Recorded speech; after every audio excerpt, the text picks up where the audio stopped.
Hello everyone, I am Manisha Joshi here with Earl Kelly, founder and owner of EK3 Technologies, and it's time for another episode of Tech Chat Tuesdays. Today we're going to delve into a little bit of a scary topic, and that is phone scams. They are everywhere. If you have parents or grandparents, you know you sometimes get that phone call from them saying, I just got a call from the Social Security office, or someone just told me I'm going to win $1 million. And you kind of take a deep breath thinking, really? Earl is going to talk about that topic and how we can be a little safer and help our elderly stay safe too. Earl, thank you for joining me. Absolutely. Thanks for having me. So you have told me earlier that you've had friends that have actually fallen into these scams. Yes, some very smart people that I don't want to call them, I don't want to say that they were not smart for falling for these scams, because these are very sophisticated scams that are going on. And some very smart people have fallen for some of these scams, and I've had to actually fix it for them. Wow. And so these the telephone scams that we're seeing now are very, very sophisticated. You think they're just calling, and literally they're sophisticated, and it's a giant web of deceit that's going on. But one of the things that I learned this week that I thought I would share with everyone is just how far these scams are going. So we'll take for example, and there's this big one that's going around, and it's an Amazon scam. And so Amazon calls and they say, okay, you had a device, right, for $200 that was purchased. Okay. They want you to go in and they want you to check your bank account. So you log in and you check your bank account. And I've gotten a lot of questions about, well, they're just checking my bank account, so how does that work, right? And this is a phone call, so they somehow know exactly what bank account or who you're banking with. They don't know who you're banking with. Okay. They are calling you saying that they are Amazon, or they've sent you an email that says that they're Amazon, and they're waiting for you to call them. So that's one of the reasons that one of the suggestions that we've given in another tech chat is that never call the number that is in the email. Always call the main number, what's on the website. But these Amazon scams are so sophisticated, and I get why people are falling for them, right? Yeah. So in this example, and you can search other YouTube videos on it, but these people are calling and they're saying, Manisha, you have spent, somebody ordered an iPhone for you for $200, and you're like, I didn't do that. Yeah, okay? right. And they say, well, let's download this software onto your computer. And basically what they're doing is they're connecting to your computer so that they can see what's going on. The next thing that happens is they get you to log into your bank account. Okay? So they're seeing on your computer, they're seeing your bank account. So now they know how much money is in your account. And then what they do is they'll blank out the screen and they'll say, okay, I've got to go speak with someone. Okay? Interesting. And so what they're doing when they do that is they're not accessing your bank account per se. They're literally changing the web language that page is written in to show something different. And then they bring a screen up over that. And it really is, it's complex, right? So they bring a screen up and they ask you to type in the information that they want, because they want to give you a refund. Yeah. Okay. And then that's what we think, That's what we think. So they want to give you a refund. So you're typing in this refund, so it might be $200, right? But they know how much money you have in your account. And so they say, okay, so you type in $200, and they'll actually, whatever you type in, they'll put 2 zeros behind it. So, and it's literally just a Word document. And I really wish I could show you this on screen, but it's so interesting. So they make you think that you've typed too much, and now they've given you $20,000. So when I said that they're changing the web language that the page was written in, so now they take that screen off after they've come back from talking with their supervisor. Now you see in your bank account a transaction for $20,000, okay, because they've just given you a credit. Now, have you ever looked at your bank's website and thought that can't be the correct information? Yeah. Right? So you think you're looking at it. You're like, you gave me $20,000. You're looking at a page that says, you pulled it up. It's a page that says Bank of America. But they've created and they've it. given you $20,000. And Yeah. all they've done is change the information that's being displayed. That's amazing. It's crazy. Gosh. So then what happens is, and this is where it gets interesting, then what happens is they'll convince you somehow that they can't refund it. What you need to do is go and withdraw the money. And they'll actually coach people as to how to go to the bank and pull out all of the money. And of course, it's going to be something close to what you have. Yeah. Now, so the question is, and I get this all the time, people always ask me, well, how do they get the money? Right? Yeah. They're in India. How do they get the money? So now they've shown as if I've gotten a deposit from them? Correct. It Okay. shows as if you've gotten a $20,000 deposit from them. Okay, and now they're and now I'm like, well, you've just put 20,000 and now they want that fake money back. Correct. Gosh. And because you think there's $20,000 Yeah. in there, they know because they've seen your bank account that you have at least however much to cover it. Now it might not be 20,000, it could be 10,000, Yeah. it could be most of what you have in your account because they've seen it, Yeah. right? So this is where it gets really cloak and dagger interesting, okay? So that's all a phone call. Okay. Their whole job, they go to class and training on how to keep you under pressure so that you think you've done something wrong because now they're blaming you Yeah. for typing in information and you've taken their money. They can't go home to their families because there's too much money. I mean, I watched an entire video on this and it was amazing how much pressure this poor woman was under. And she didn't even know that she was a victim of a scam. She thought Wow. because she had typed it in wrong, which she didn't. Yeah. But because she had typed it in wrong, now that person was going to be in trouble. Unbelievable. So this is where it gets interesting. So now they'll have you go to the bank. They will coach you on what to say to the bank because it's going to be a large amount of money, right? So sometimes they'll even keep you on the phone because they want to make Yeah. sure that you're going to go to the bank. They will coach you on how to package the money so it doesn't create suspicion. Put it in a book.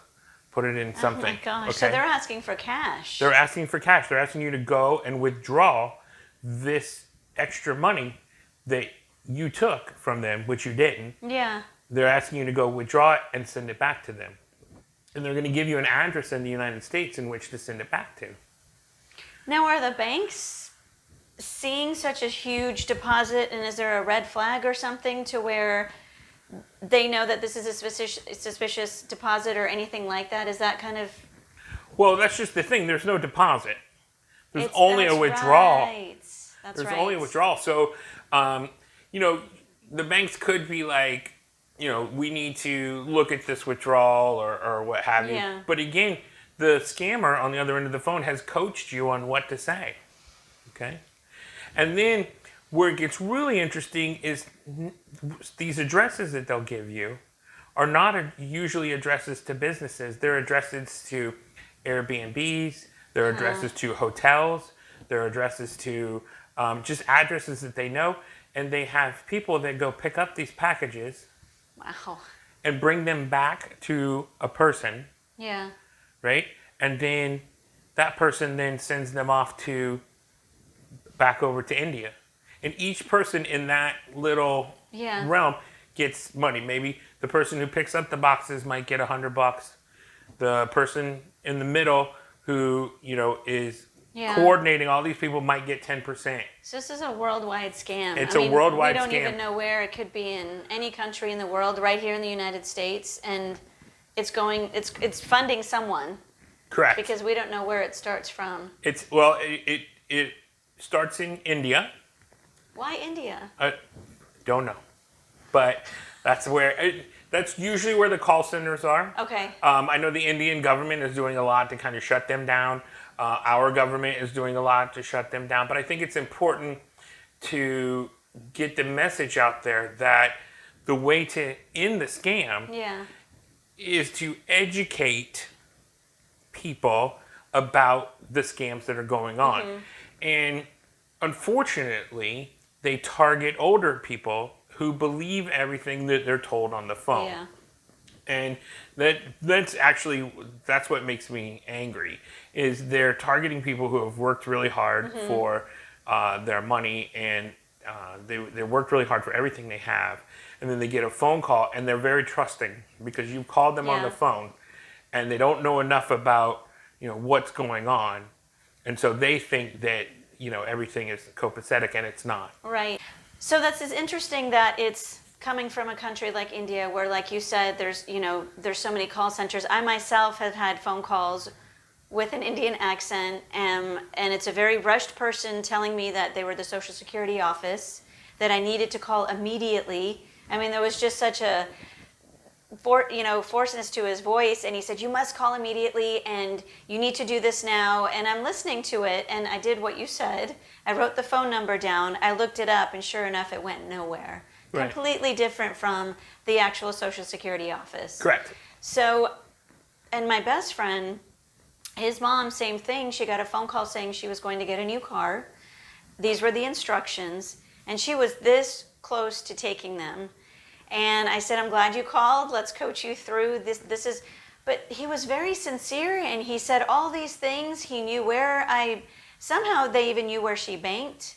Mm-hmm. They knew her car insurance. It was almost like they were going through her mail going, oh, okay, you bank with this bank, you've got State Farm, yeah. So she felt like this person knew her well enough to want to give her a car. Right. It's very sophisticated, and it's all based on psychology. And it's really not when you think scam, you think, so these people are fly by night, and they're not. They're very sophisticated, and it makes them a lot of money. And the last video I watched, they make thousands of calls an hour. Wow. And in one shift, they're only looking for 5 people. But they're getting 5 people a day. Out of all of the United States, they're getting 5 people a day that are sending them money in just that call center. It's like a $20 billion a year industry. And is the FBI, CIA, or any of these agencies cracking down? They're aware, and they are really trying to crack down on some of that. So how do we prevent this? Because this is really scary, like you said, when they target innocent elders that believe a somewhat sincere voice at the end. What can we do? So, it's really easy to say, don't answer your phone. Right? And that doesn't always work, because I, for one, don't answer my phone unless it's somebody I know. Okay. It goes to voicemail. The problem with that is there are some people doctors call me, and plumbers, electricians, people that you need at your home that you're not going to have their number. So, always be cognizant of that. I mean, obviously a plumber's not going to call you if you're not expecting a plumber, but you never know. So my first suggestion is to use voicemail for what it's supposed to be. If you're using a smartphone, maybe get No More Robo, or one of the, and I certainly don't want to endorse anything, but No More Robo is the one that I use. Verizon has one. Robo Killer is another one. Is that a software? It's an app that goes on your phone, and all of them are like $100 a year. Okay. Right? And the one that I use actually keeps the telemarketer busy for a little bit. So, they're not going to hurt other people. But, but those all handle the symptoms, right? Right. They don't handle the problem. And the problem is that we need to educate people that, and it's really difficult, but your mom, your dad, your grandma, anybody who calls, understand that Amazon's not going to call you and say you had a problem, right? The Social Security office is not going to call you and say you have a problem. Another one apparently that gets people a lot is the sheriff's department is not going to call you and tell you there's a warrant, right? Right. So always, always, always, if the first phone call was to you, then verify with a different number. Okay. That's the only thing I can tell you. Now they're going to call, and when they call, just hang up on them, right? Yeah. So back to your question as to, is the government is our government working on it. They're working on prosecuting them. But we've also passed some laws, like the FCC, the Federal Communication Commission, passed a law that you can't, you have to register a number that you're going to call, because you've seen it where the number comes in and it's from maybe your number starts with 458, and the number is like 458-1218, and you're like, okay, that's somebody else's cell phone, so it must be a good call, and so that's called number spoofing. And the FCC created a registry that if you're going to number spoof, then you have to register with them. Interesting. Yeah, you're right. Not a problem. The problem is the people that are doing this are not under the FCC's laws, right? So again, that's a symptom. So we need to educate people as to how to not become a target. And what about for home phones? Because a lot of elderly, they don't like cell phones, right? They can't figure out the technology. It's, the buttons are too small. So they're old school. They have the good old-fashioned physical home phone. They hear the phone ring, they feel the urgency, and again, we discussed this among my friends, and they always tell their parents, don't pick up. If caller ID shows a number you don't recognize, just don't pick up. But some of them just think, well, but somebody's calling. What if someone needs me? Is there anything with a home phone that can prevent these calls at all? I'm not really familiar with that. Because I love your suggestion of just letting it go to voicemail. Just let it go to voicemail. I mean, most home phones have voicemail as well. Right. A lot of them are built in. Go with an old school answering machine. I mean, God, back in the 80s when, having a home phone was something, we had an answering machine that went through all of the calls. Yeah. And you'd be surprised at the number of calls that the answering machine will answer, and then those calls will just be gone. Right? Yeah. So that's an idea. Okay. But again, education is going to be, let people know if it's not from, especially your parents or, your grandparents, if it's not from your doctor or someone just hang up. Hang up. Correct. 2 words, just hang up. Just hang up, correct. Thank you, Earl. I hope you all learned something from today's conversation about phone call scams. Remember, 2 words, hang up. Hang up. Earl, if anyone else has further questions, how do they reach you? You can always reach us at sales@ek3tech.com or at our phone number. We have an old school phone number, and it's 904-337-1610. Thank you, everyone, for watching. And Earl, thank you for this episode. I hope everyone learned something today. And we'll see you next time on Tech Chat Tuesdays.